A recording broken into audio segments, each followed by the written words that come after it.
And for the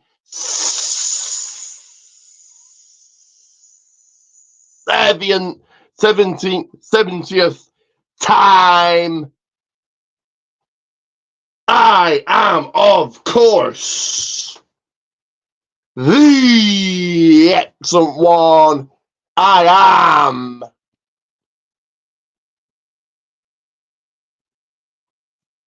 of course the man himself. I am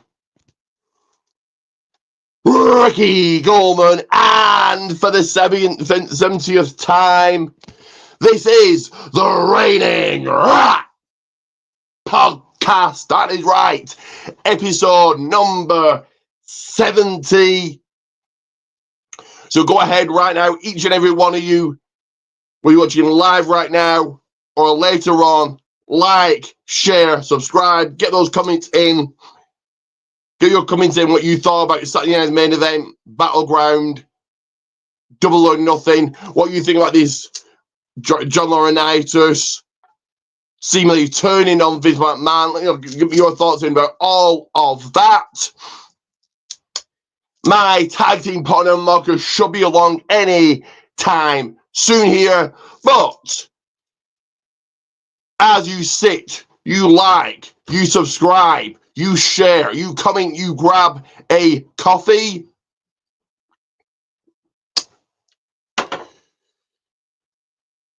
I, once again, of course, am Ricky Goldman. So a big, massive, gigantic thank you to 70.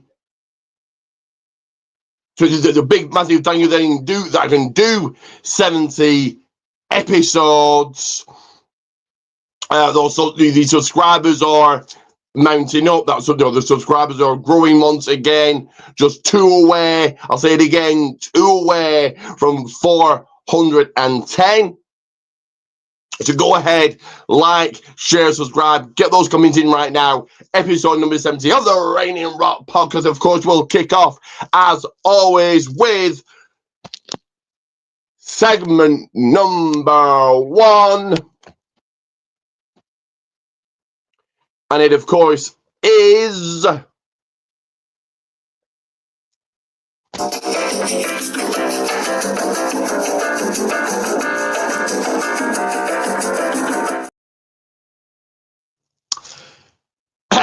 is right. What's cooking at the table? So just because this is the chat portion, what I've been up to, what I've got coming up.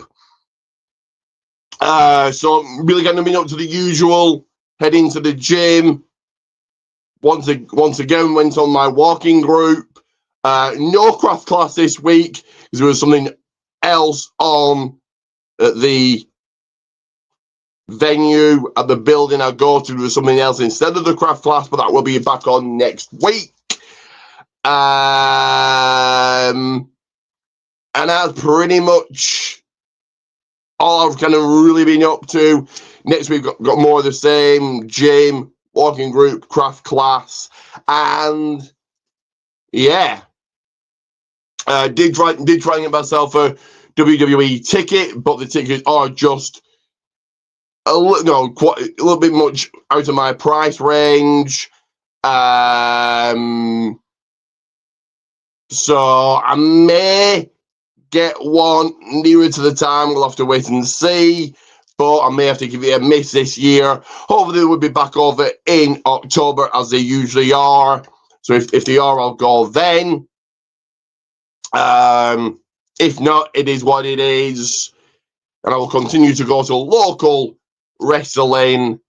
But so yeah, we'll try and get a WWE ticket. If I can't, I suppose it is what it is. But let's go into segment number 2 here, and you guys know what it is. Let's go down that red carpet. The cameras are flashing, the paparazzi are ready. Hollywood is talking as it can only be.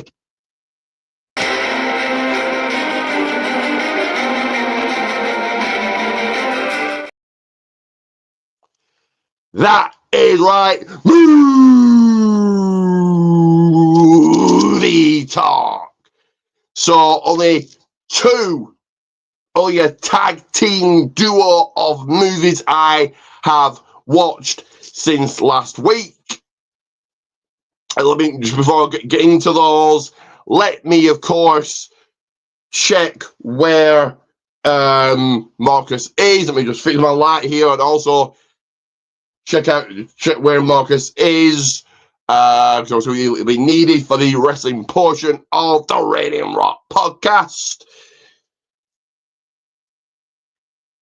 So let me just double check where he is. But the first movie I've watched, the new Fear Street Prom Queen. Yeah, it was an okay movie. Probably not as good as the previous three. Probably not as good as the first three. But yeah, good enough movie. And the second movie I've watched, the Lilo and Stitch live action, so in the cartoon version of it, but I did watch the Lilo and Stitch remake. Yeah, it's a good enough movie. So the next movie I've got my eye on is certainly the new Mission Impossible. We'll be watching that. But he is here. He has made his entrance. He's going to make his entrance in a second.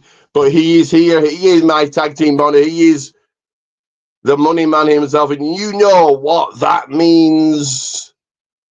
And that can only mean one thing and one thing only. And that is this right here.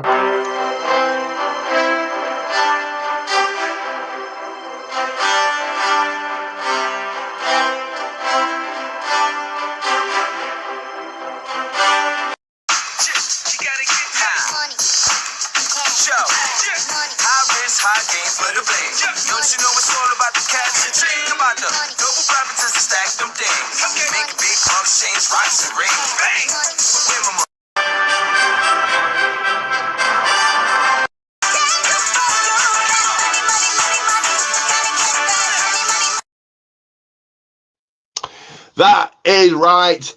We are excellent money. That can only mean one thing. Get ready, guys. Here he is. Host of his own channel. Host of the greatest food and drink review there is. It is the Money Man. It is.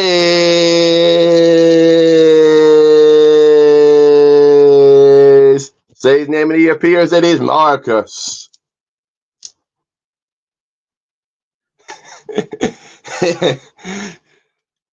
If you don't pay, you're gonna pay. And how are you on this? I know this is early morning for you in Philadelphia. Not Philadelphia, sorry. Cool. Yeah, it is Philly, sorry, yeah. It's early for me as well, sorry. I mean, it's not early for you, yo. 10, 11, 12, 1. It's 3 o'clock. Yo, come on, man. We usually start this an hour later, so that's why I'm a bit tongue-tied, if that makes sense. It's the afternoon. For you, it's the afternoon. So let's rewrite that line and I'll start it again. How are you this morning? I'm cool. Just, chilling. What's the weather like there? Is it nice weather? It's just started to rain here. Typical English weather. It's scheduled to rain today. It rained last night. We'll see. But right now it's lovely. And of course, yes. So we'll kick off right away, putting you over and promoting you. Of course, always in the description, and I promoted you 10,000 times during Saturday night's main event. Saturday night's commercial ad main event. Whatever, you got 30 minutes of wrestling and a 2-hour show. Hooray! Anyway, we'll get to it in a second. So yeah, in the description below, Marcus's channel, and there it is on your screens. He has got a couple of videos out, which we'll tell you about that in a second, I would imagine, after this.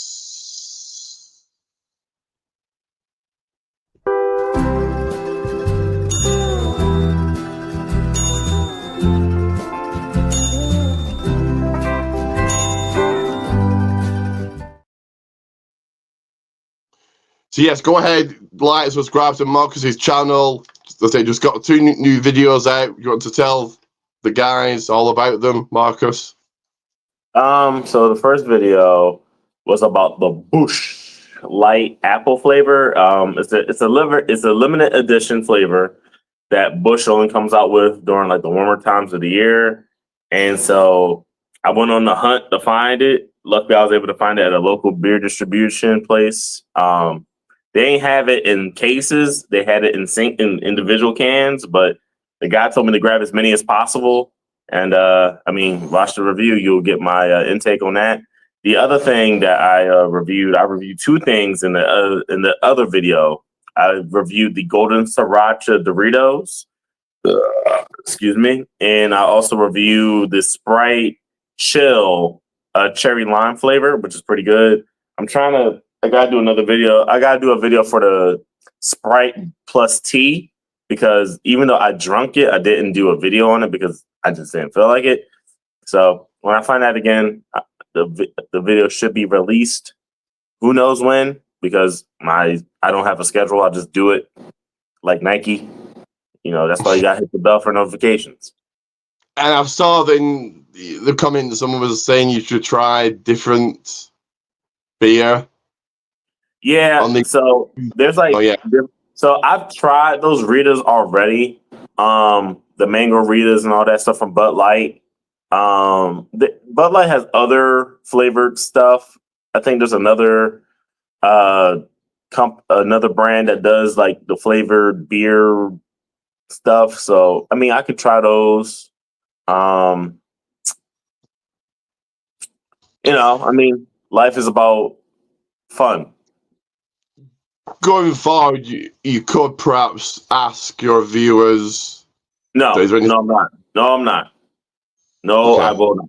Because I might have already tried it. I'm very experimental with food. So, or it might be something that is incredibly hard for me to find. So rather than listen to the fans, or not unless they got something not unless they can tell me the location of where to get it from, that's different. But from the onset, you could ask for, I don't know, you like, okay, Boosh, yeah, you try Boosh and say to them, you know, what other flavors is there I could try maybe, I don't know. I mean, I could. Once again, it's all dependent on if I can find it.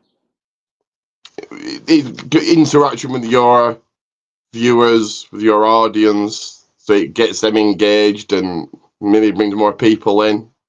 Once again, it all depends on if I can find the product. I mean, I could easily put out something on Instagram and be like, hey, is there something I should try that y'all want me to try?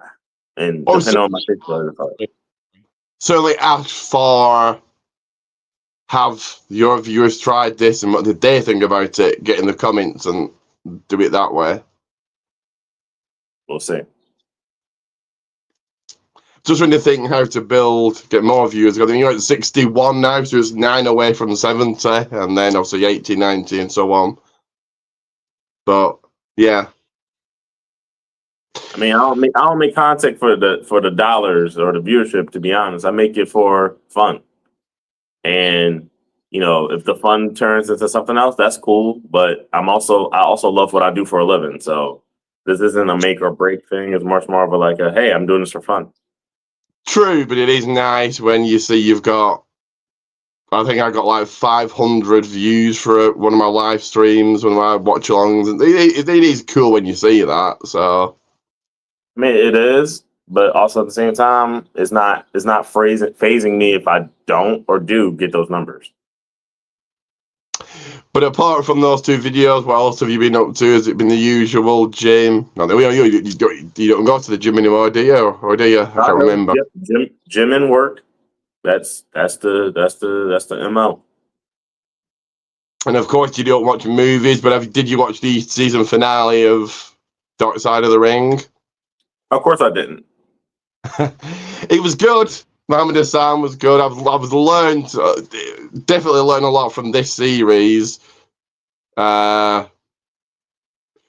These are all names I've heard of, but certainly didn't know about. So the Sheik, definitely. Superstar Billy Graham, Billy Jack Haynes, Ludwig Borger, Eddie Gilbert.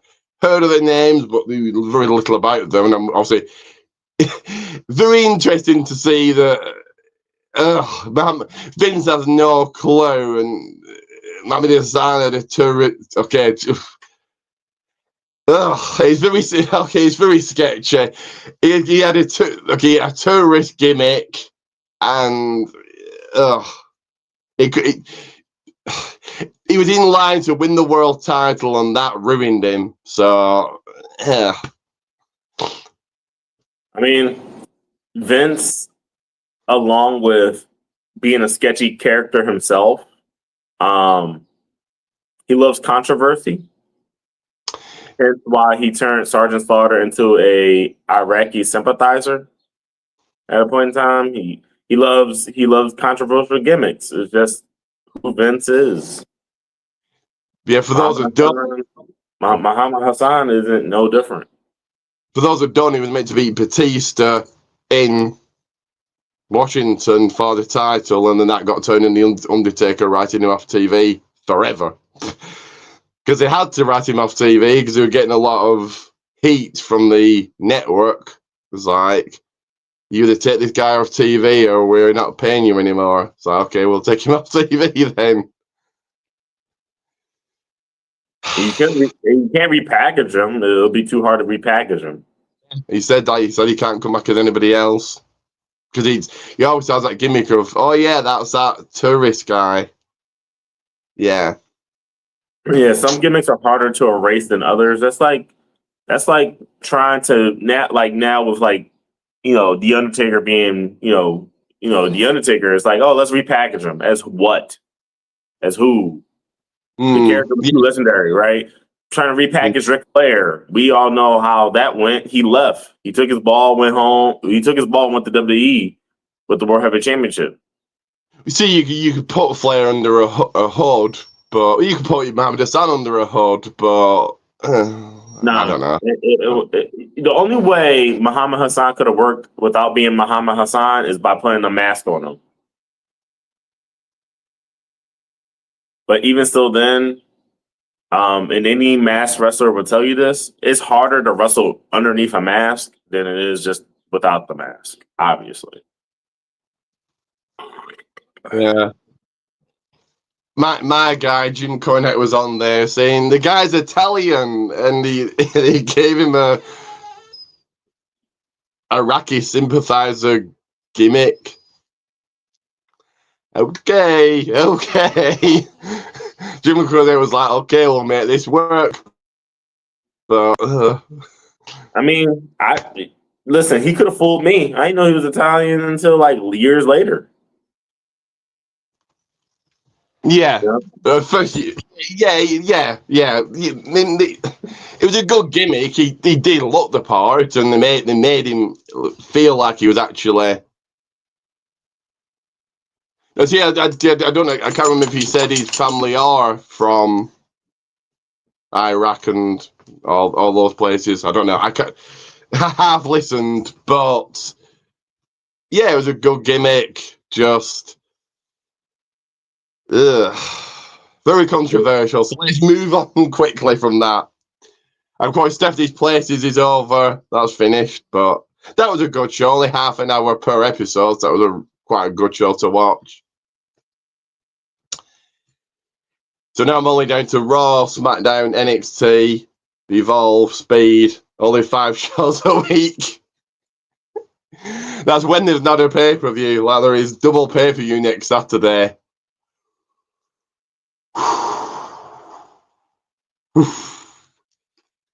And you watch all of it.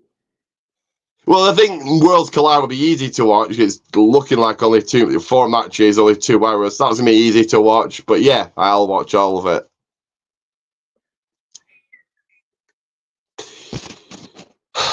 But before we get into some wrestling talk, I will play an ad, and that ad is coming your way right for the 70th time. That ad coming your way right about now.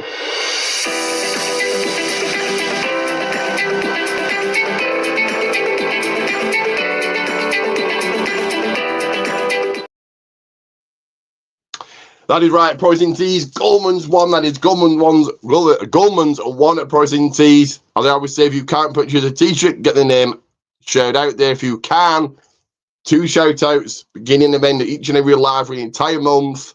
Like I've just said, I do 3, 4 a week. Well, okay, some weeks. 3 next week. Podcast, Worlds Collide watch along, Money in the Bank watch along. 3 weeks 3 weeks after that, United Champions. 2 weeks after that, Great American Bash. If it's possibly Great American Bash watch along, Saturday night's main event watch along, Evolution watch along. We'll fit the podcast in there somewhere.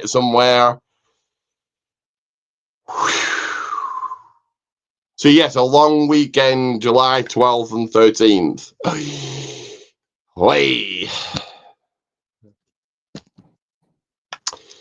But it is that time to get yourself to the ring in between those rocks, because it is time for this right here.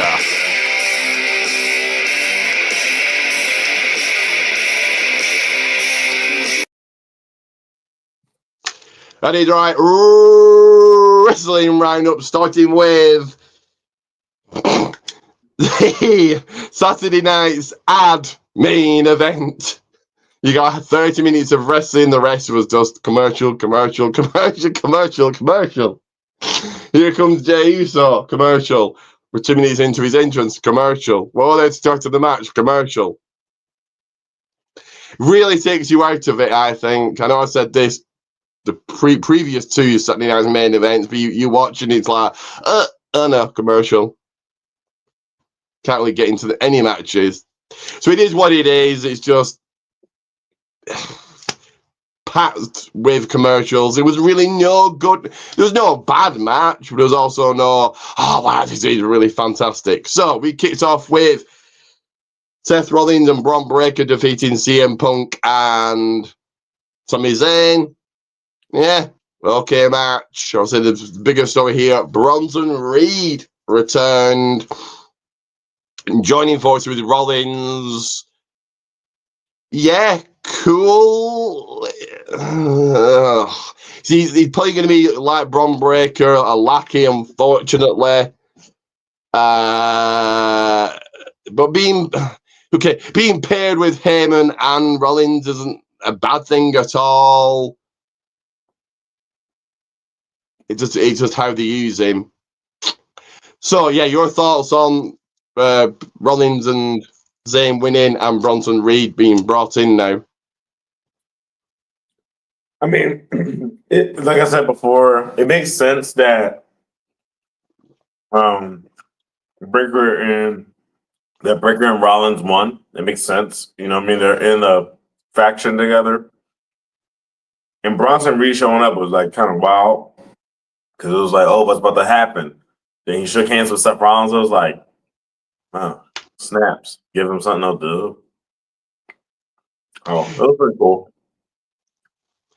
Next match was what it was. It was just a 5-minute, just threw it in there. People were complaining there was no women's match. She botched the 6-1 at the end and broke Chelsea Green's nose. But Zelina Vega retained against Chelsea Green. Nah.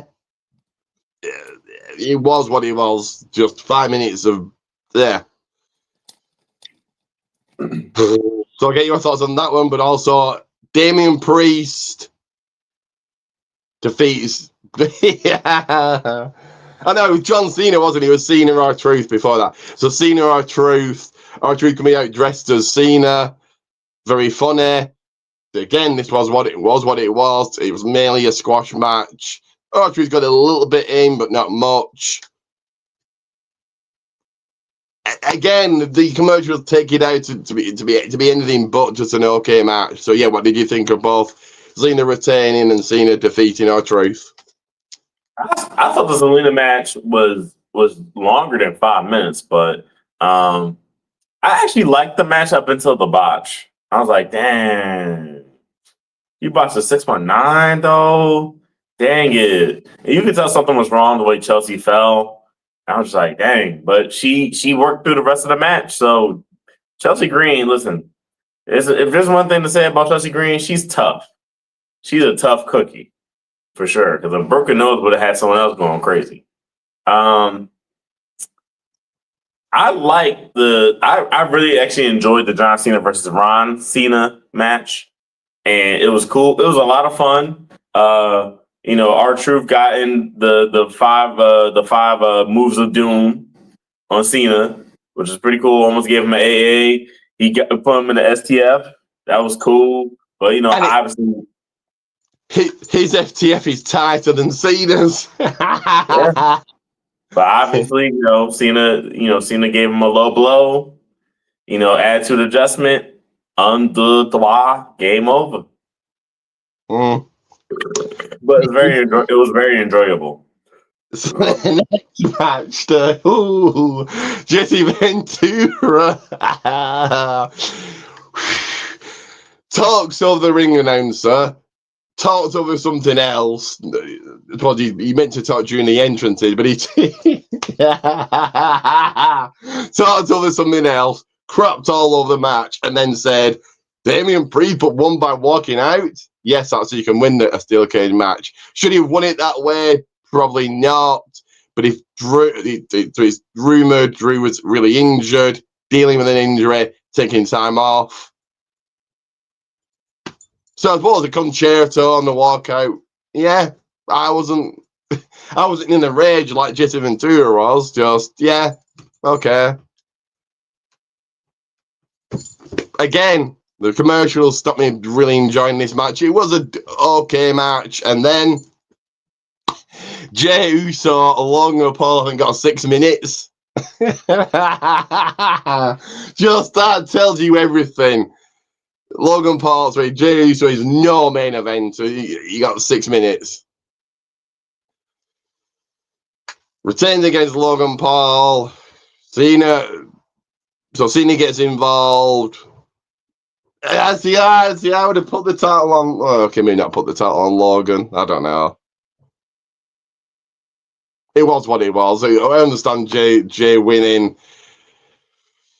But here comes Cody to make the save. You've got the match now set for Saturday, Money in the Bank. A lot of people are crapping on this, but I think it makes sense. So you've got Cena teaming with Logan, probably the top heel. No one likes Logan Paul. Jay and Cody are friends.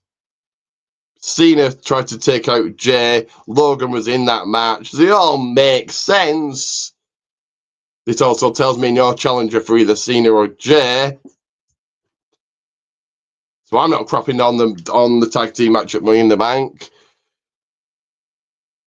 The thing I'm going to crap on is just next. We've got so many shows coming up. It's just okay. I like the storyline. So this wasn't just a throwaway Saturday Night's main event that meant nothing. You had Bronson Reed coming back. You had a storyline at the end, and the tag team match made for the next pay-per-view. So cool, but it's just next. So it is what it is. My rating for Saturday Night's main event, I'll say, opener. If you took out the commercials, it'd probably be a lot more than an opener. But yeah, what was your thoughts on Priest defeating Drew and Jay retaining? They had a hard-hitting match. I liked it. I did like their match. I did like the Logan Paul versus Jey Uso match. I mean, obviously, Cena getting involved because he tried to make sure that Jey Uso didn't have it. Cody Rhodes coming out afterward was a great pop. Good pop from the crowd. I popped a little bit because I was like, hey, there he is. He's back. So it was cool to see that. So my rating for Saturday's main event is actually mid card. I think it was a good mid card special. Obviously, like excluding the commercials, which it is what it is. You gotta get your advertisements in. That's how you get paid the good bucks. But I think the match quality for most of the matches were actually pretty darn good.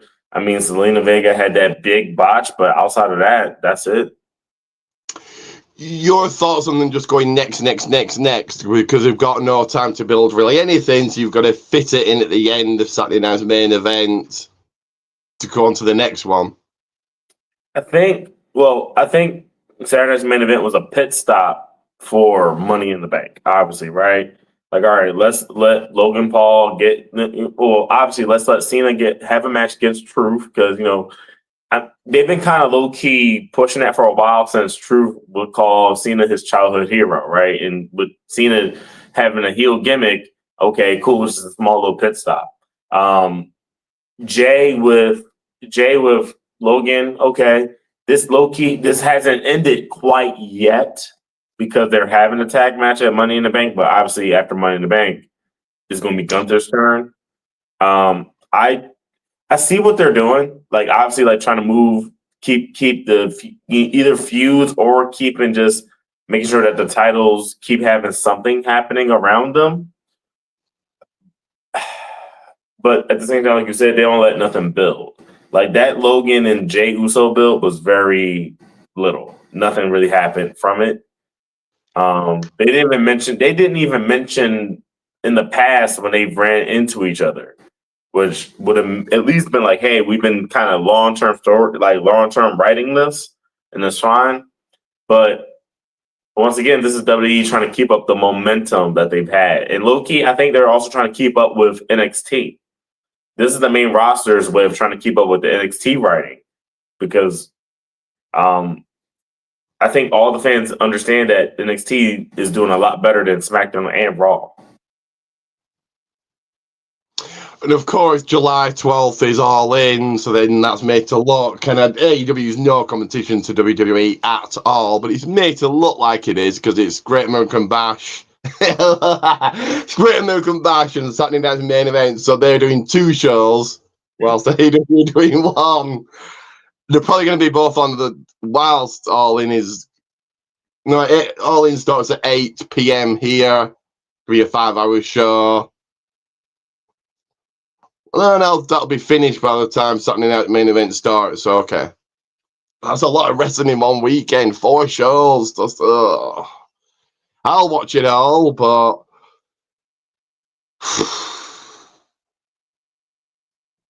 and obviously I'm not jumping ahead here, but what they did on I'm a little bit jumping ahead. What they did on SmackDown, I might be reading into it, but a teaser, it looks like they're gonna, because who's Cena facing at Night of Champions? So are they turning Logan? Maybe I'm just reading into it, but they gave each other a look like Cena's going to turn on Logan at Money in the Bank to set up a match at Night of Champions. Right now, who can go after Cena? Cody probably is the answer, but Cody should be going after Cena at least SummerSlam. I think Survivor Series or Saturday Night's main event or whatever it is in December. But the utter least SummerSlam. So now Cody picks up the title, but no, he's not going to want it until SummerSlam, or he's going to get a shot in Night of Champions that we need it back. I would not put the title on him back on him this quick. What a mess! What a mess doing so many pay-per-views one after another. Who would you have faced Cena at Night of Champions?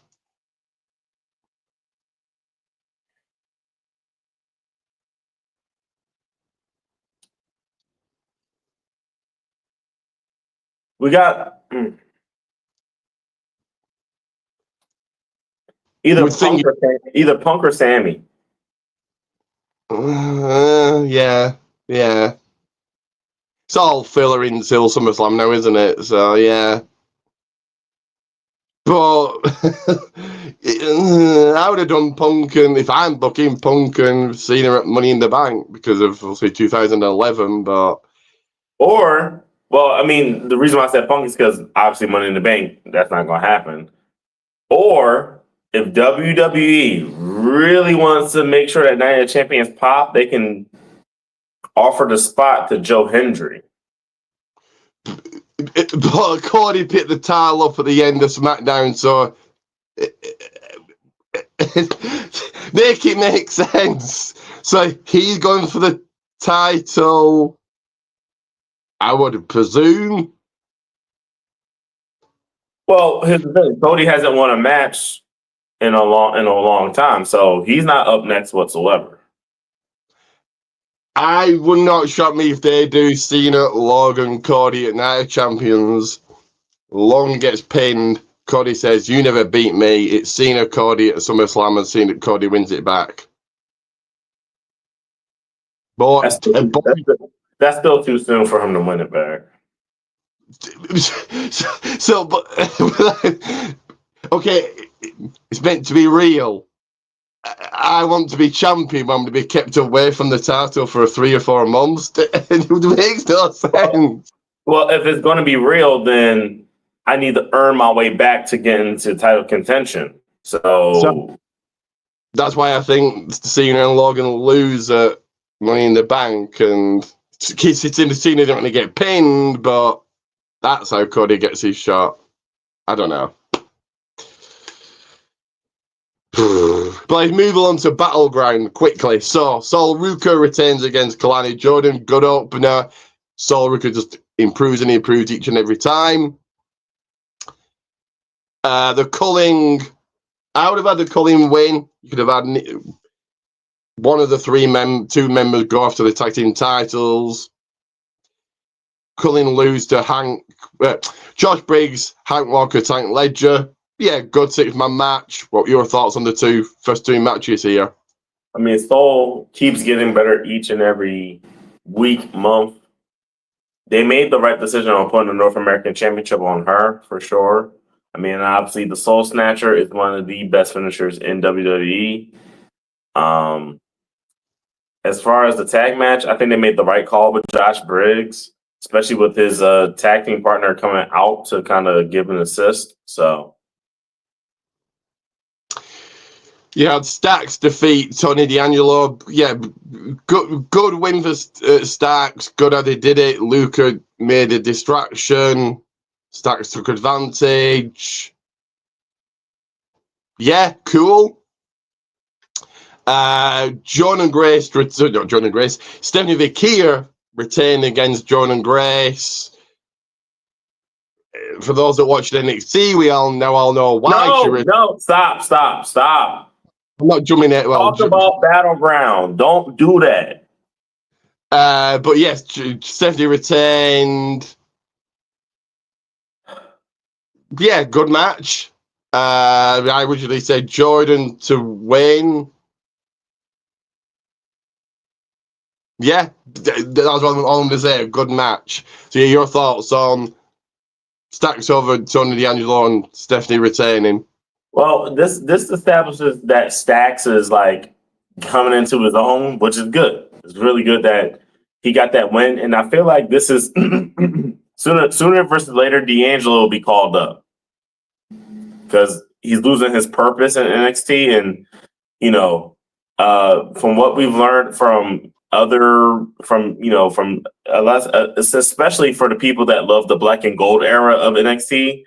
If you stay in NXT too long, the main roster is going to keep getting stacked and more stacked, and then by the time you go up there,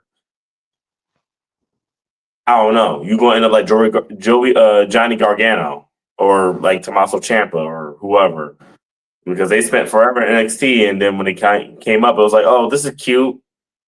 Why didn't it come up sooner? So I think Tony D at some point in time is going to get called up. I don't know when, but I think at some point in time during the summertime, he's going to get called up. Stephanie Vikier and Jordan Grace had one hell of a match. Listen, NXT's women's division is the best division in the world.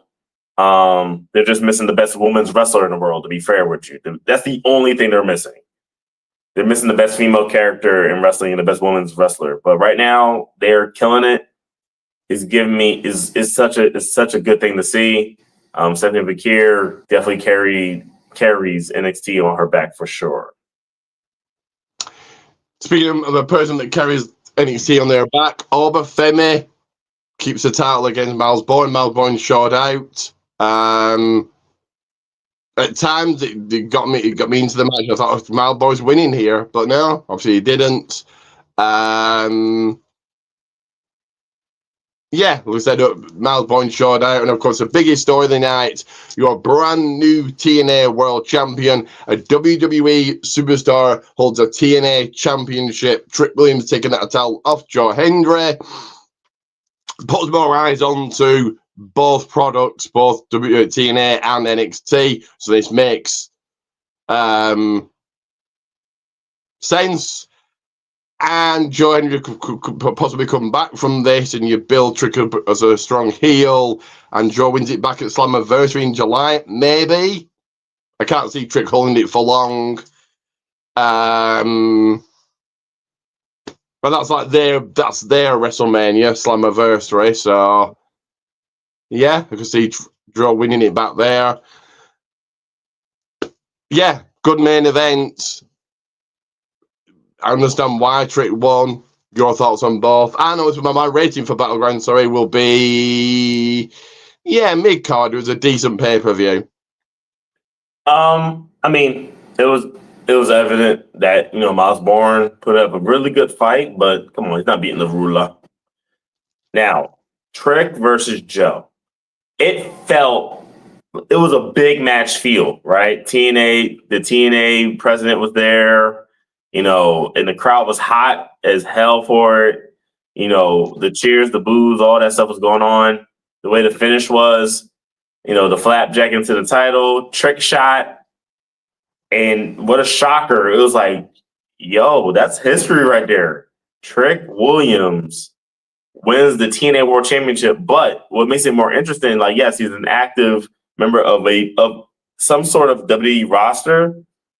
Because the other thing that makes it interesting is that usually the NXT title and the TNA title have had some similar holders, right? But a lot of times it was like you held the TNA title, then you came over to NXT. Now it's the other way around. Trick held the NXT title. Now he's the TNA champ. So it's pretty cool. I like this because as someone that liked TNA, especially in its glory years of 2007 through 2008-9, this is cool as crap to see that Trick Williams has that title.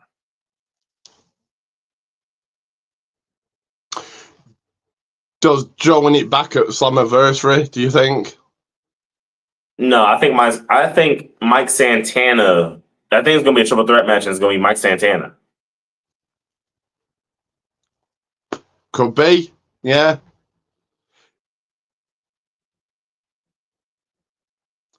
Yeah, don't follow TNA. I watch the pay-per-views and I try and keep up with the weekly TV show, but no, I'm going to say, okay, Ali's heel, isn't he? Ali's over there, and he's a good heel. He had a good match against Santana. Yeah, but that feud is over, and Mike Santana has much more of the momentum on his side. And I feel like he was going to be Joe Hendry's next challenger. So now he's challenging Trick this Thursday. Your rating for Battleground? Mid-card. Did you watch any of Double or Nothing? No. Okay, I'll quickly run through it then. Anna Jay on the there was 2 matches on the pre-show. The second one I didn't even know that happened, so I completely skipped that. Anna Jay, Holly Cameron over Megan Bain and Penelope Ford. I probably would have had the heels win, but this was an okay match. Bandido. Oh, so the new Ring of Honor champion is on the pre-show of whatever. Bandido, Air Fox, Hologram, and Commander knocked off. Rocky Romero, Trent Beretta, Action Andretti, and Leo Rush. Again, didn't see the match. Based off the results, cool, I suppose.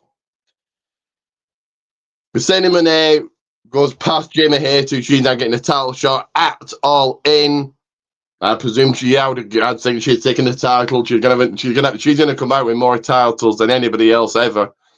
There is a UK wrestler that had 10 titles at one point, but I think Mercedes Moné is going for that record.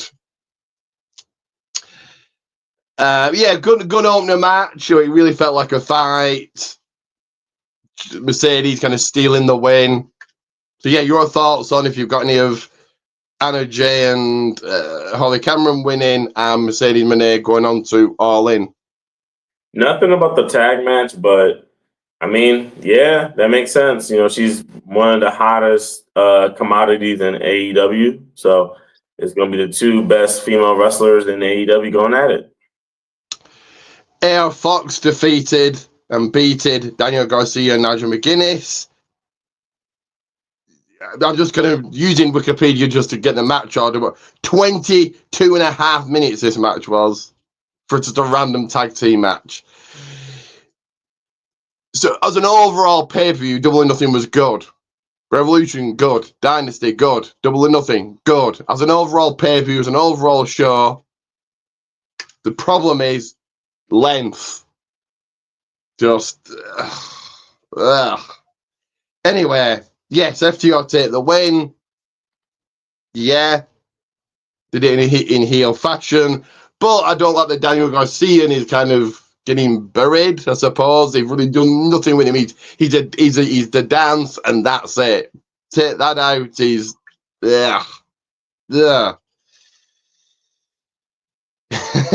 Ricochet beat Mark Briscoe in a stretcher match that was actually an ambulance match. Wasn't a stretcher match. He had to be put in the ambulance and driven out of the arena. So therefore, an ambulance match. Like WWE saying, "Oh, this is Hell in a Cell." Oh no, it's a Last Man Standing, or whatever. Brutal match. Ricochet proved he's mother's to flippy guy. Good heel. Yeah. Your thoughts of FTR winning and Ricochet beating Mark Briscoe in a stretcher match? I mean, FTR is an established tag team. McGuinness hasn't wrestled in years.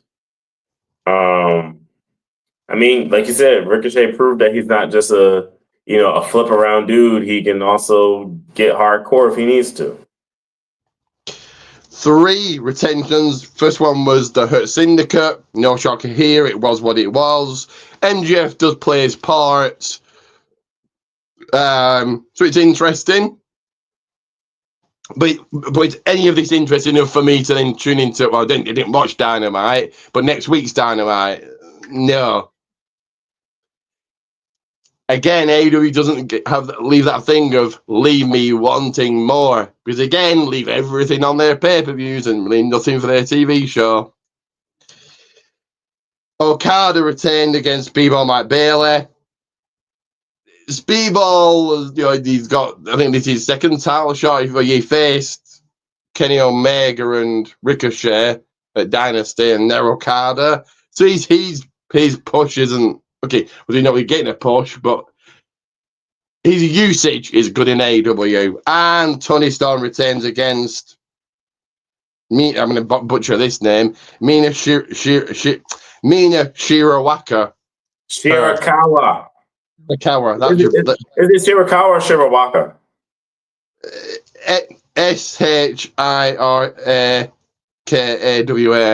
Shirakawa. Shirakawa. Shirakawa. But yeah, she retains again. Tony Storm, Mercedes Moné at All In. Your thoughts on all 3 retentions? Right choice. especially for Tony Storm. All of it is the right choice. Swerve Strickland, Kenny Omega, Willie Nightingale, the Ops go over in the Anarchy in the Arena. Anarchy in the Arena is what it is. It's just a mess. It's just trying to be as hardcore and as manic and as crazy as possible. And it is what it is. It's just a whole mess. And it's just throw it out there. You never need to see anything like this in WWE. You never need to see a wrestling classic. It isn't a wrestling classic. It's just a mess. Inventive, but so the music they played is just ugh. Again, it is what it is. Just the Don Callis family defeat beat Paragon. Okay, and it wasn't Will Ospreay winning, but it was Hangman Adam Page. He goes on to face John Moxley at All In. How long was this match? Nearly 37 minutes. Almost half of Saturday night's main event. Again, it is what it is. Match length is just every single pay-per-view. I say this every time when it comes to AEW, but it is what it is. As an overall pay-per-view, it was good. I give it a rating of just below mid-card. So yeah, your thoughts on Death Riders losing, Don Callis winning, the Don Callis family winning, and Hangman Adam Page winning? I mean, the Anarchy in the arena match. I mean, it had a great song for it. Let the bodies hit the floor. You don't like that song? No, it's not the song. It's just it just went on forever, and then they played when Kenny Omega wants in another song. It's just I get it. It's just a mess. It's just a whole mess, and just let's throw it out there. That's what makes AEW funner than WWE to watch sometimes. Like they don't care about just doing stuff that's fun, right? I bet you if you ask all those guys like, yo, did you really enjoy that match? They're gonna be like, yo, that was fun.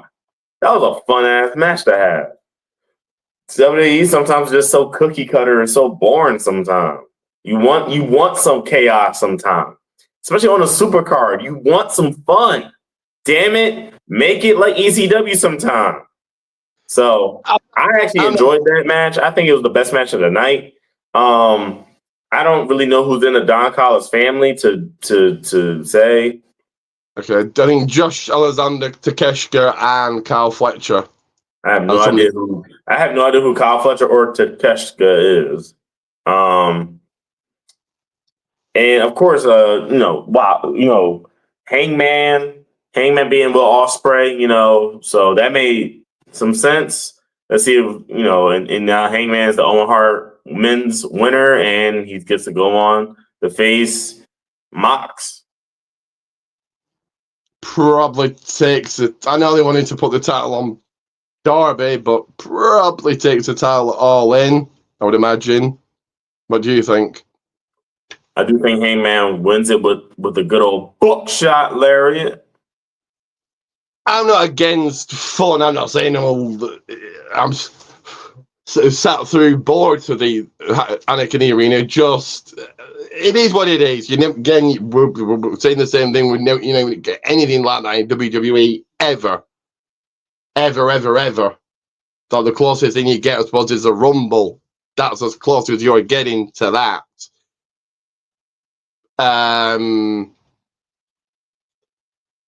There's an audience for it, but it is what it is. So let's move on to Dynamite, keeping with AEW. Okay, Swerve's team wins, but that feud continued on Dynamite. Again, it is what it is. Death Riders get the win this time against Mark Briscoe, Matt Bailey, and Willow Nightingale. Rematch for the women's match. Megan Bain. Apologies, Megan Bain and Penelope Ford in a no DQ match beat Anna Jay and Holly Cameron. The Ops beat the Frat House. No idea either.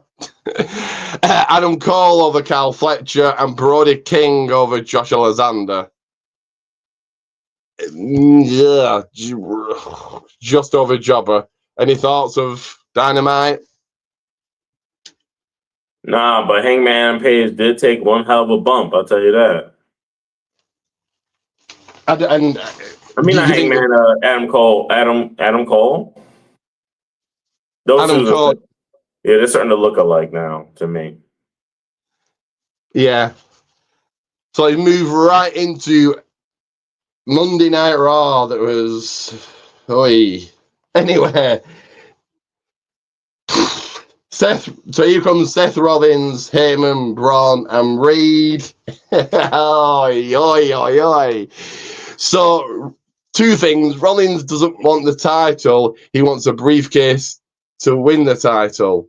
Yes. Just imagine that. I can't wait. I cannot wait for this Unreal to see how they actually book these matches. But some booker in the back. Seth Rollins doesn't want the title. He wants the briefcase to win the title. Okay, yeah. Okay. And it was never explained why Reed. No, this is how he explained it. Reed took Rollins out, so that's why he's a good fit to join. Yes, that makes sense. So you took me out. Now I want you on my team. Yes. What I kind of yeah. I'll probably go with what. Shout out to Dr. Chris Featherstone on Sports Kira. He said you have Rollins have no clue that Reed is there. Heyman does know. Reed helps him. They're trying to fight each other, and Heyman goes, no, don't fight him. Pulls them apart. That's it until Raw. And then you find out on Raw, it was Heyman that brought Reed in. Rollins is a bit like, I don't really want your help. You took me out, but I'll take your help. Why not? That's what they should have done. I would have preferred that rather than what they did. And this is creative. Yeah. Penta defeats Chad Gable and Dragon Lee. He's in the men's Money in the Bank ladder match. Well, the whole field, I could see anyone in the. We'll do our predictions next week, but I could see anybody winning this, winning the men's Money in the Bank so far. Rusev. You know that person that returned, Rusev. Yeah, I've forgotten already. He squashed Akira Tozawa, which good, but he now looks like he's going to feud with Sheamus. Okay. So your thoughts of if you saw the opener with Rollins, I don't know if you caught this promo. If you any thoughts on that? Penta in Money in the Bank and Rusev squashing Akira Tozawa. Now you know I ain't seen none of that. But I disagree with you strongly about how they brought along Bronson Reed.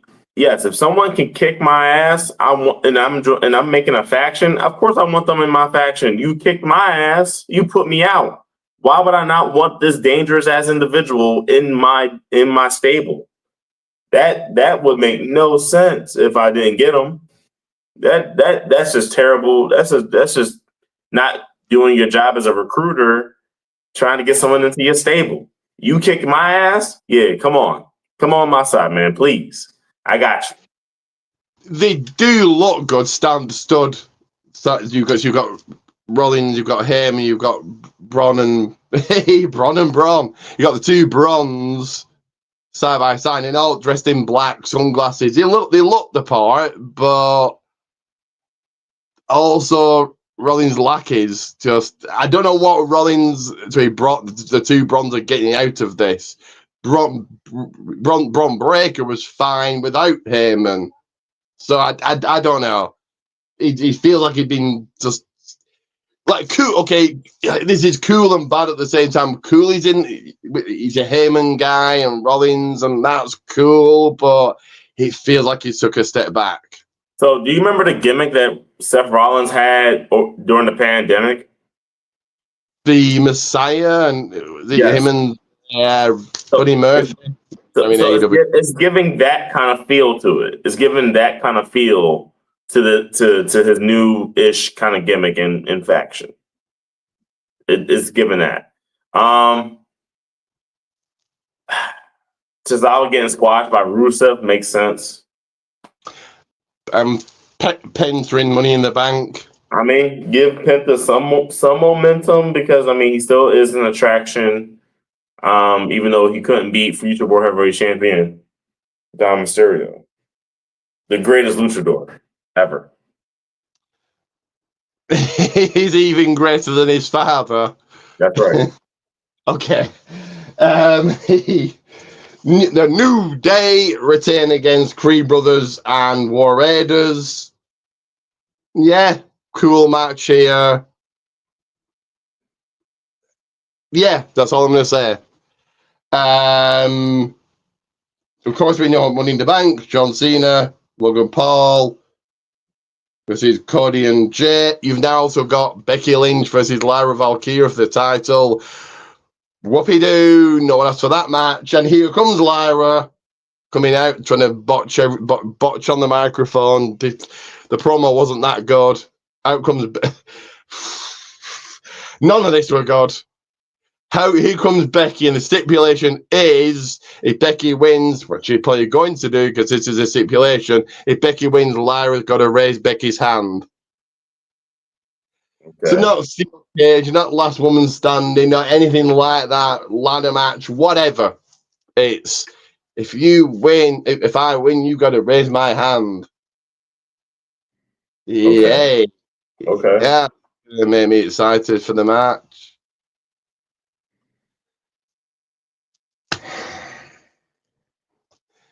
Ugh. Jey Uso comes on out. He just rinse and repeat. Here comes Gunther for the 10,000th time. We've seen this like the fourth week in a row. Not fourth week, but here comes Jey. Gunther interrupts him. Because the rumor, it's a rumor that Jey isn't good on the microphone and WWE don't want him to speak, so doing everything they can so he says as least as possible. Because he's not that good on the mic. Because this was awful. He felt lost. He just felt lost when he comes against somebody that's actually quite good on the microphone. Gunther, Jey's not good. He was out of breath. He felt lost. It was like, ugh. Kairi Sane over Liv Morgan. So I think they were meant to give Kairi Zoe was meant to take the pin. Of course, she got injured, so Kairi had to take the pin, and it's like, oh, no, that wasn't meant to happen. So let's give her a win, and she defeated Liv. So your thoughts on New Day retaining and Liv losing to Kairi? Whatever about New Day retaining, that is what it is. They need a better tag team to go up against, not just the War Raiders. A tag team with a better style that can mesh better with the New Day style. So it was rumored that Gunther was helping Jey cut the promo. So notice, so mind you, when Gunther didn't have the mic up to his mouth, he was talking to Jey. He was telling Jey what to say. Yeah, Jey's he felt lost. He felt like this first time cutting the promo. The thing is, so the difference, because I don't think Jey's bad on the mic. Jey's not bad on the mic.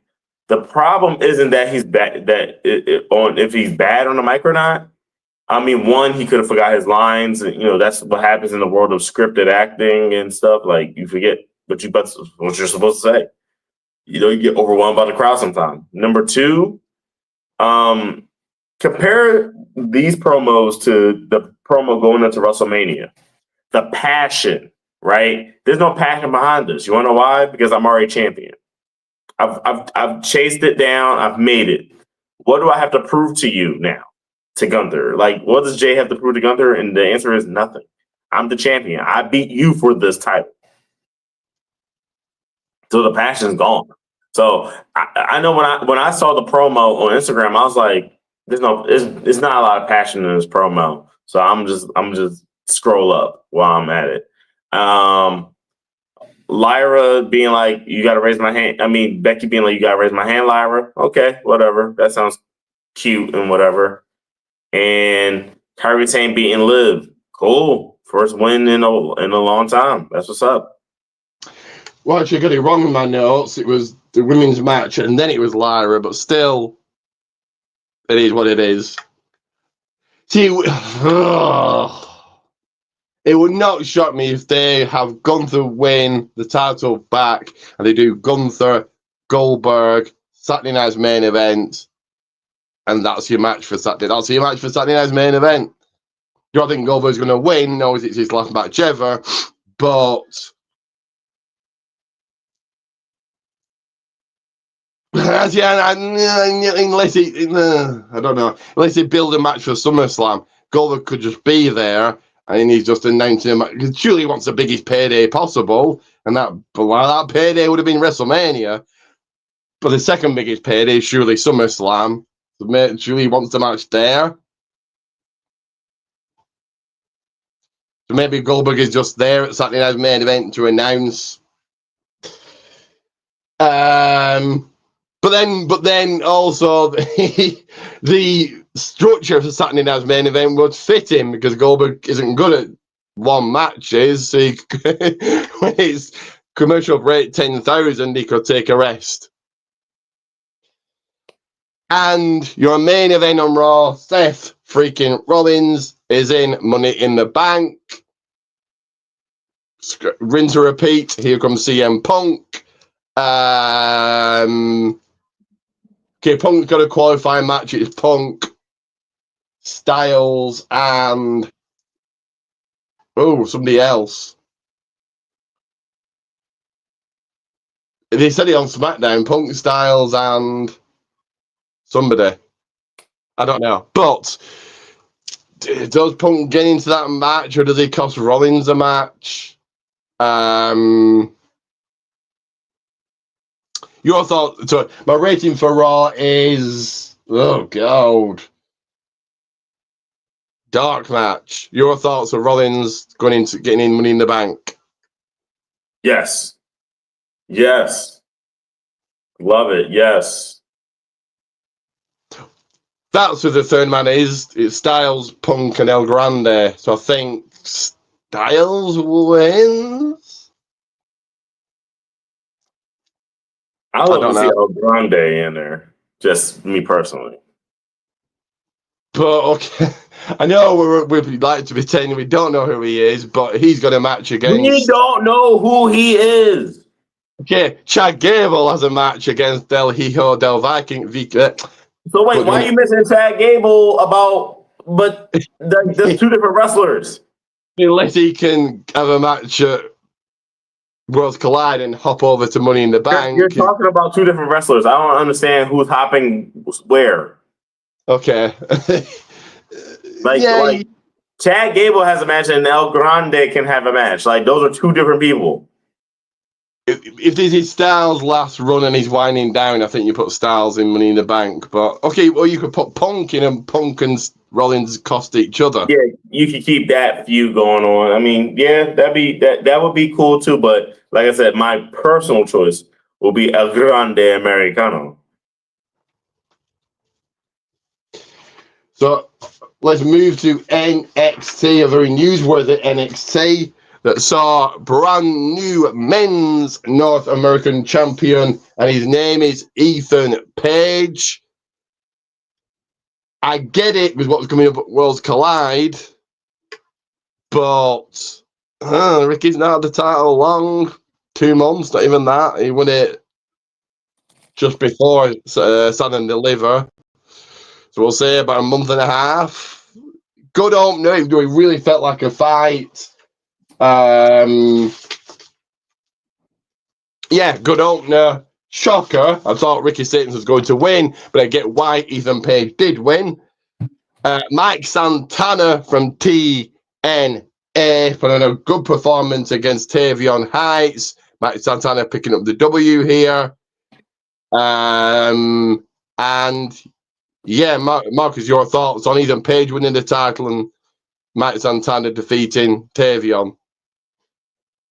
I love the fact that Ethan Page won the title. I felt like Ricky Starks won it too soon, in my opinion. So I'm glad he lost it as soon as he just as soon as he got it. And Mike Santana had one hell of a match with Tavion Heights. Yeah, that was a good match. Speaking of Santana, Trick Williams comes on out. Mike Santana interrupts, sets up the match we were talking about earlier on. Santana, Trick next week. TNA title defended on NXT.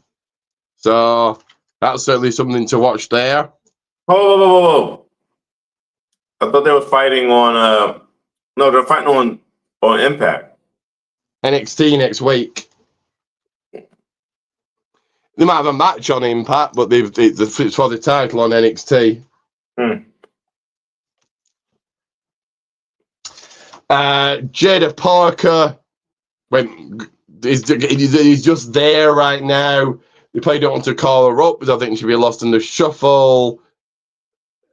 But I think she kind of needs to get out of NXT because she's just there. So that's my opinion anyway. I know you're disagreeing with that. She knocks off Tatum Paxley. It was debut time. Winner of LFG, Jasper Troy, squashing Dante Chen. Dante Chen had a little bit of a push about a month or so ago. No, longer than that. But yeah, he got a little push, and he was in a feud with Ethan Page, and actually beat Ethan Page, but now nothing. He gets squashed by Jasper Troy.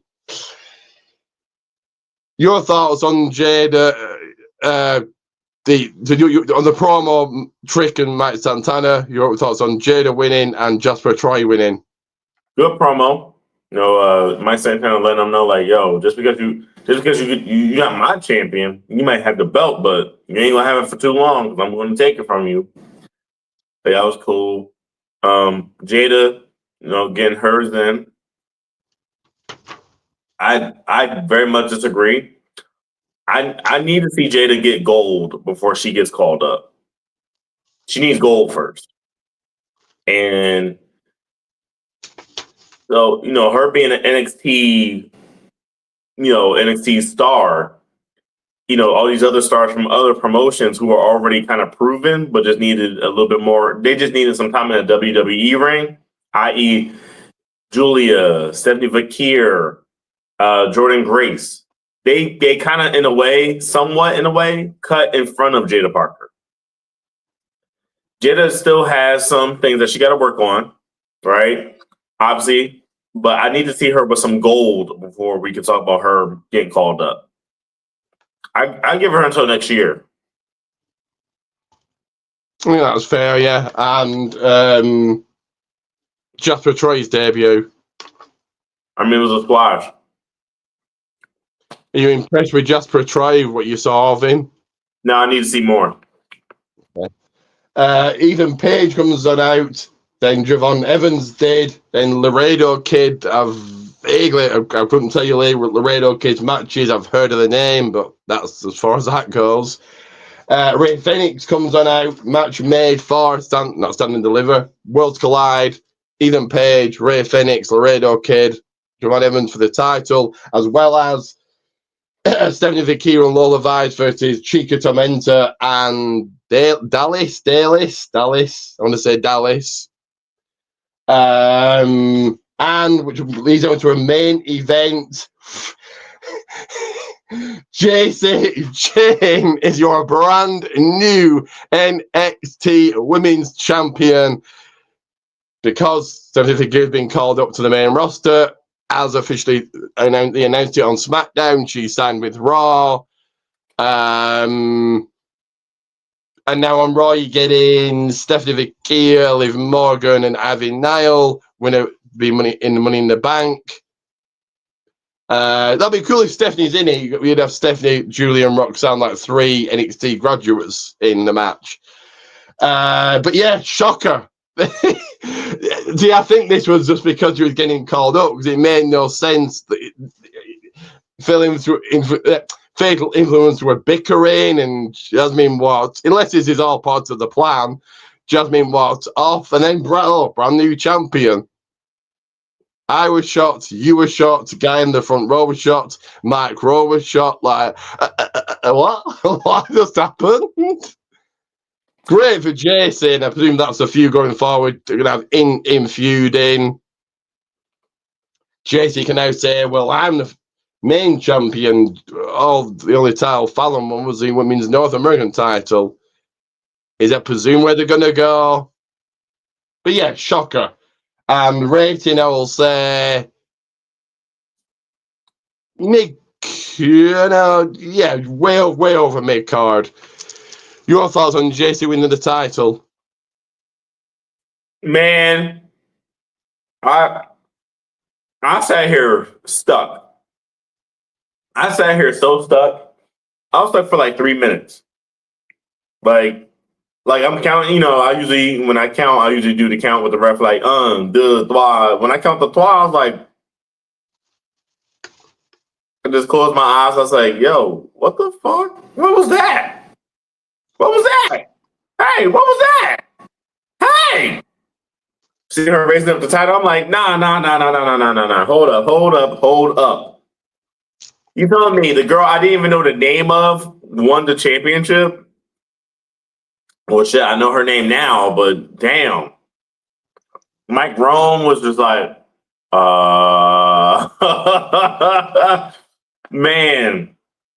I guess some people didn't get told what was going to happen.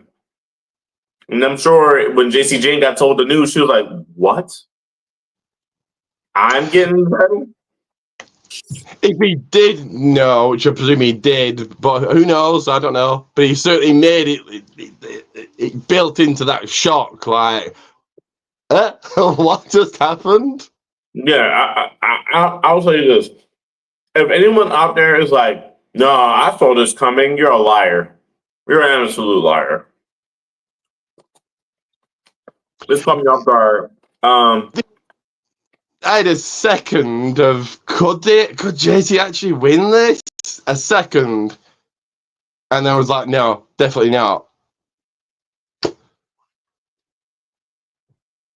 But she did, so wow.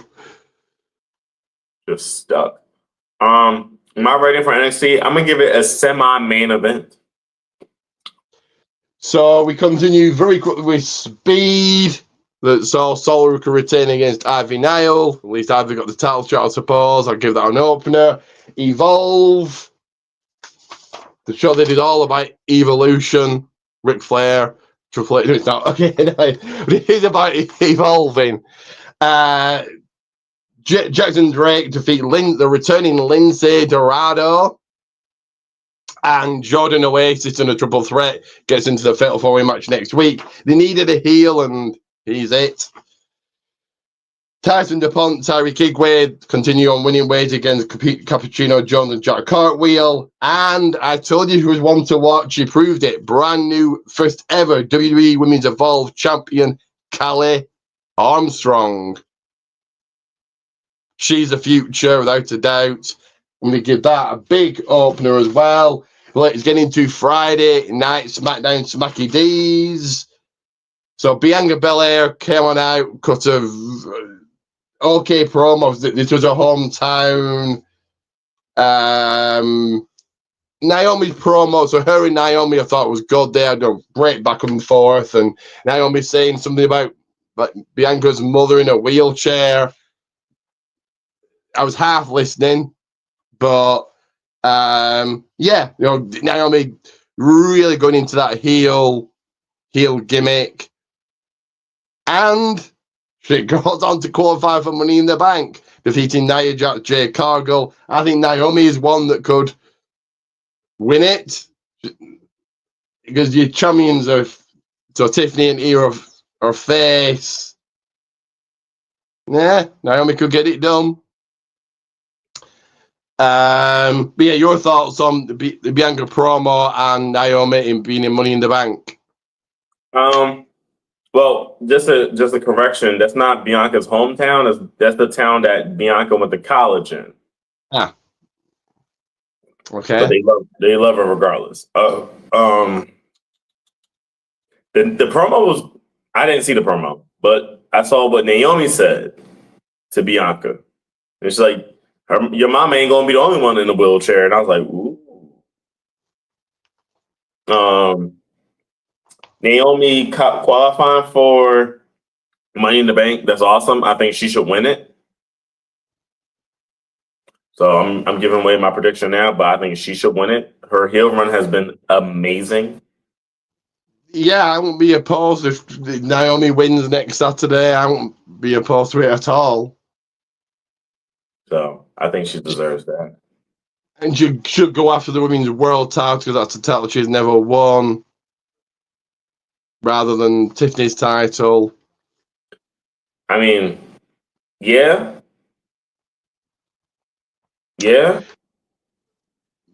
JC Mateo with the most generic theme not the most generic theme I've ever heard, but ugh. The Tron, the video package Tron, that's good, but the theme, very generic. Defeats R-Truth. Okay. Again, I said this about Jeff Cobb. I'm still stuck on, is it a cool thing that he's there? Ugh. Street Profits come on out. Fraxium did. Muscle to Machine Guns did. DIY did. White 6 Attack. Okay. So 4 guys took out 8. That makes White 6 look super strong, but buries the other teams, including the tag team champions. Los Garzas over Ray Phoenix, and Javon Evans. Ethan Page on commentary. So this makes sense. They're all in a match at Worlds Collide. This will momentum for Los Garzas heading into Worlds Collide. Yeah, this was a very storytelling match. So your thoughts on JC defeating R-Truth, the tag team promo, if you just watched it, and Los Garzas winning? I didn't watch it. I guess cool for JC Mateo being Truth.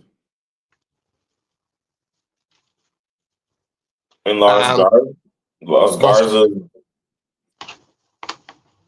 beating somebody. Ray Phoenix and Javon Evans. Oh, okay. Oh, wow. That's it. Zelina Vega over Alba Fire. Okay. Damian Priest coming out because of promo. And now this is where they could have done Priest, Cena, throwaway match, filler match at Night of Champions. No. Priest wants a US title. So Priest doesn't even want Cena's title. So again, this is why I don't know who's going to have Cena face at Night of Champions. And he's going to be there. He's on the poster and he's in the promo. So he's going to be there. Saudi's going to want him.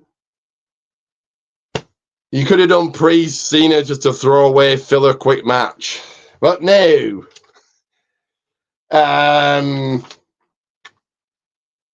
Andrade qualifies for Money in the Bank. Again, someone else that should be probably winning the briefcase. So like I said, so far all the people that are in it, I could make an argument why each one should win. But yeah, your thoughts on Zelina winning and Andrade and Money in the Bank? Well, I think didn't Zelina win because of some type of miscommunication from Piper Niven? So that makes sense. Yeah. Andrade being in Money in the Bank, I like it. He's been on a bit of a roll. Like you said, everybody that's in the Money in the Bank match thus far, I can see a reason why all of them should win it. Andrade, it'll be finally him meeting his potential because God knows that he has kind of wasted away in WWE. The only world championship he ever won was the NXT one. Other than that, he's only won U.S. title gold. And just imagine if he's the one to beat Cena, how much would that put it? So if he's not going after Cena though. He ain't going to go after Cena though. That's kind of crazy. But Andrade's face, Cena's heel. So if Cena stays heel, Andrade's the guy to take the title off Cena. That would be pretty cool. Speaking of, that would put him so far over. Like he would be so over. And I think he should get a manager because he's also not gone on the microphone. He can't. So bring someone up from NXT, maybe. I don't know who, but speaking of Cena, here comes Cody, bland cookie cutter promo. Cena comes on out. No, Jey Uso. He brings out Jey Uso. Cena comes out. He brings out Logan. Obviously, they then brawl to hype up Money in the Bank. But Cena and Logan had that just a second look. See, like Cena looking at him like, "Who are you?" Like the tag team partners, and they're both heel. And this was like, ugh. Logan saying, "I'm the best ever. I'm the superstar, except for Cena." It's like, yeah, you can't forget about him. And then Cena saying, "You all wish you were Logan, but you wish you were me." This was a little bit of a mess.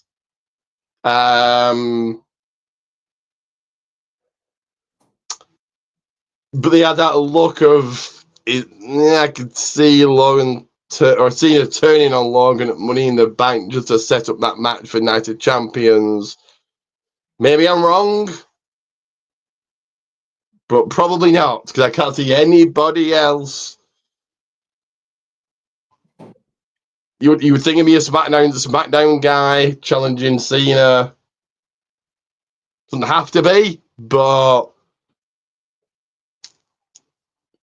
it would not shock me at all if it's Cena, because Cody, like I said, picked up the title at the end. So if it's Cena, Cody, Logan at Night of Champions, Logan takes a pin, Cody and then come back and say, you didn't beat me, and that's his rematch for SummerSlam. Because I don't know how else to get around Cody wanting that title back, but he's going to say, no, I don't want it for 3 or 4 months.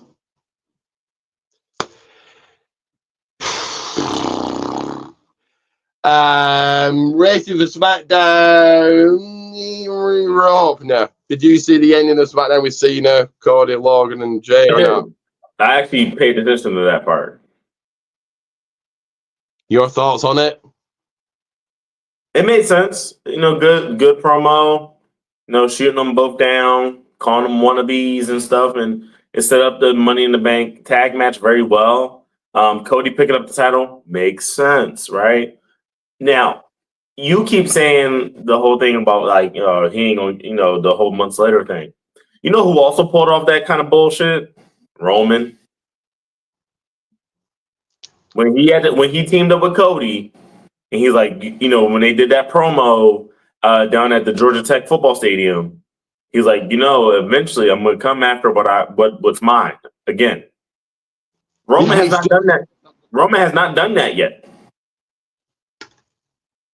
Nowhere to be found. Didn't go looking for a title at all. So the same bollocks that Cody's doing, Roman has done it too. As a Roman mark, just to let you know, your boy is suspect on some BS too. See, I'm trying to want WWE to make sense, and they do some of the stuff is just, Yeah. So I'm here trying to make WWE make sense and make their booking make sense, and it'll be whoever whoever it is at United Champions to be thrown in there just to lose to see. Well, he wouldn't show me if it's our truth. To do senior our truth again, just because. Who else have they got? They'll still be throwaway feud. Cena beats whoever. Let's now move on to United Champions. Saturday Night Main Event and Evolution, and let's just move on to the next. I think it's Punk still. I think somehow Punk is going to get himself involved. Yeah. But we could also just save that for SummerSlam. Yeah, I was just going to say, truly, that's a SummerSlam match, if anywhere. Yeah. Then Sami Zayn, one of those two. You could do Punk, Cody, Cena at SummerSlam. No, leave Cody out. Make Cody earn his way back. Yeah. But that is review done. But I did say last month, at the beginning of this month, the predictions title is coming back. So we have a brand new champion. That is, give me just a minute to play this little 3-second video here. And the new prediction champion is, of course, it is MARKCUS. Getting most of the predictions right. Over Backlash, Saturday Night's Main Event, Battleground, and Double or Nothing. So yes, MARKCUS is your brand new prediction champion. Can he hold on to that title next month? Worlds Collide, Money in the Bank, Night of Champions. We'll have to wait and see. But I'm going to play a quick ad here, and then we'll get into the final piece of the final segment. Only one news story this week, but it is, of course, ad time.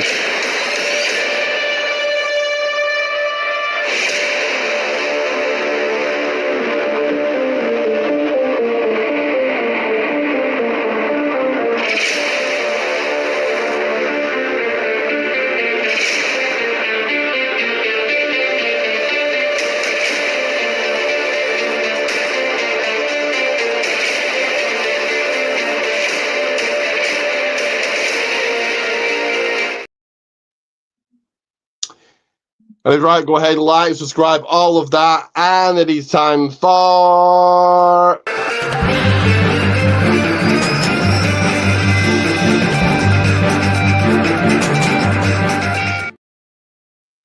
Yo, read your newspapers, open up them emails. It is time for the news and the headlines. That is right, just one news story, and that is, of course, Johnny Ace, John Laurinaitis versus Vince McMahon, the feud you never thought you'd wanted until now. So, yes, very sketchy, very controversial, so I'll just give purely my opinion. So, watching the SmackDown, the SmackDown review last night on Sports Keeda, Vince Russo and Dutch Mantel think that John Laurinaitis, they've said to him, either you're going to jail or you're going to help us take down Vince. And I think that's exactly what it is, because I think he is guilty as hell. We all saw the tweets, the texts. So I don't think John Laurinaitis is innocent at all.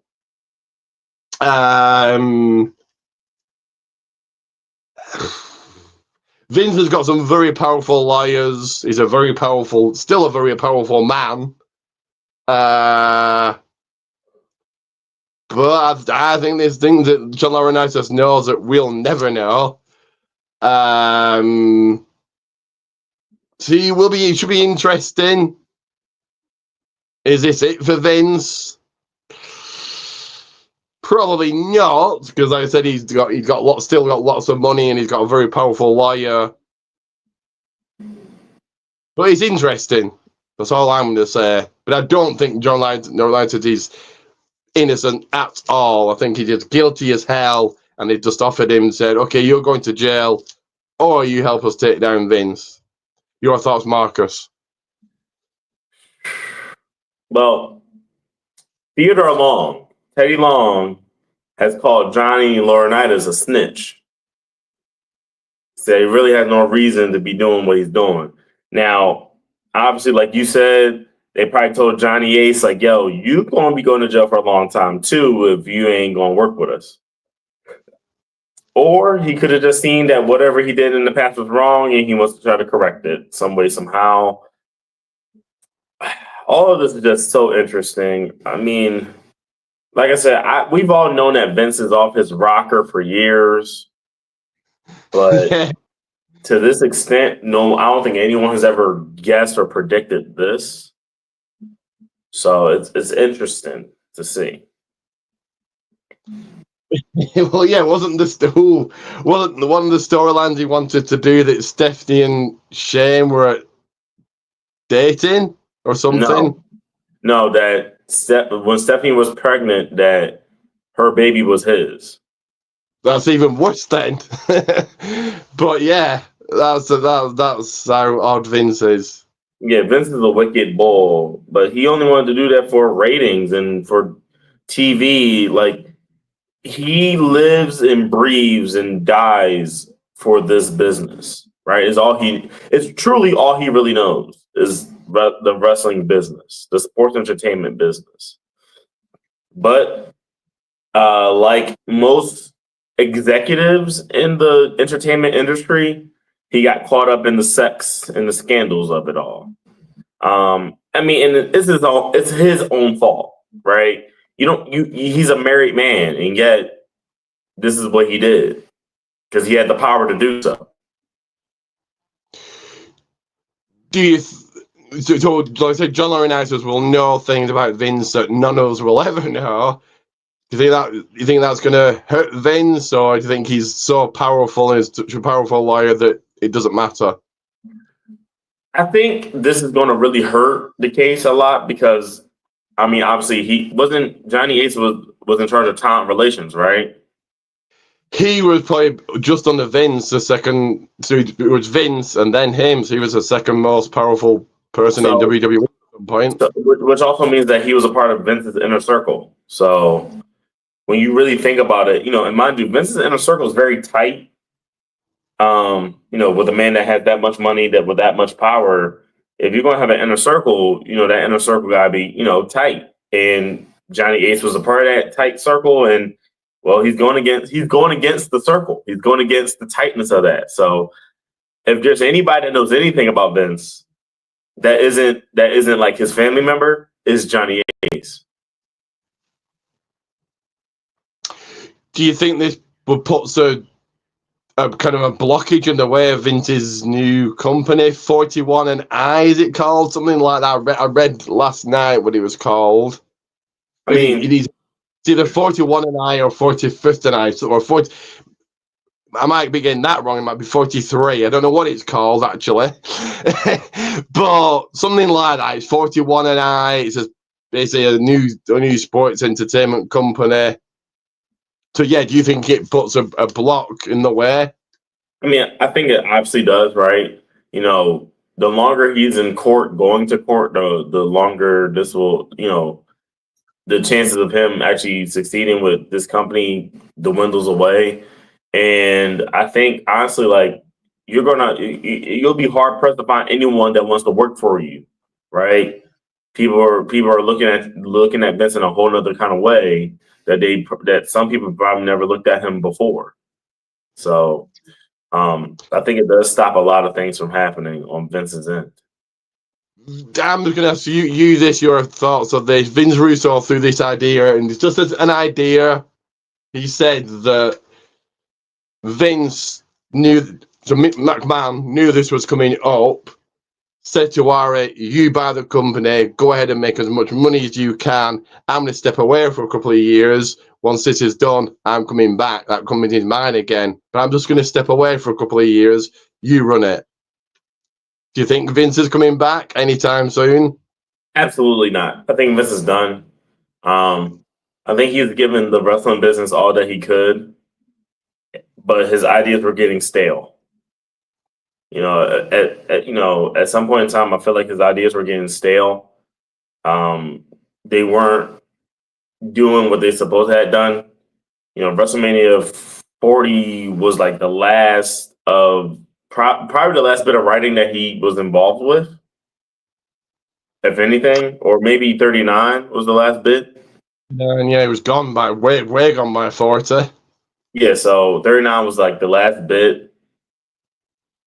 And, you know, you could kind of tell what the difference is between 39 and 40 in the direction that WWE's in. Like, so many more people are saying that they're happy, right? Punk would have never came back if Vince was still in charge, right? I don't think Rusev would ever be here. I don't think Stephanie Bakir would ever be signed. Jordan Grace would never be signed. Julia would never be signed. I don't think TNA would ever have a working relationship with WWE, let alone Joe Hendry showing up, you know, to WrestleMania. Like a lot of things have happened because WWE has an open-minded individual running the show, running the company, versus Vince, who was very close-minded to a lot of ideas, to a lot of wrestlers. And so, therefore, WWE benefits from having a new direction versus if it was under Vince's direction, WWE still be stale as hell. Any of them, TNA, AAA, NWA, anything that WWE is making a deal with, Vince. Very stubborn guy. Yeah. He would probably wouldn't have done then. He did do events, I suppose, overseas, but I don't know. I think WWE has got a whole lot better without Vince. Yeah, that's all I'm gonna leave it at. Yeah. But as always, Marcus, final words are over to you. Please make sure that you like, share, subscribe to the People's Wrestling channel. Get some more of this content right here. Get some more Ricky's takes on other things. You get to do some watch-alongs, unboxing whenever he does that, all the other good stuff. Make sure that you subscribe to the People's Wrestling channel. Again, the People's Wrestling channel. And of course, this right here on Marcus's channel, like, subscribe to his. If you're a fan of food and drink reviews, that is the channel for you. Yeah, as he said, ring that bell. So you would ring the ring bell. Turn on notifications. Videos coming your way if and when. And yes, next week 3 videos. Podcast, Worlds Collide. So I'll be doing my unboxing on there. So Wrestle Crew unboxing and Worlds Collide. Watch along. And then if there's time, a small quiz for Money in the Bank and Money in the Bank watch along. So a long weekend, a long day next Saturday, but it is what it is. I'll be here 3 times live. Okay, right. So go ahead, like, subscribe, all of that. And for the 70th time, always remember, if wrestling is the game, excellence is the name, and excellence is Ricky Goldman.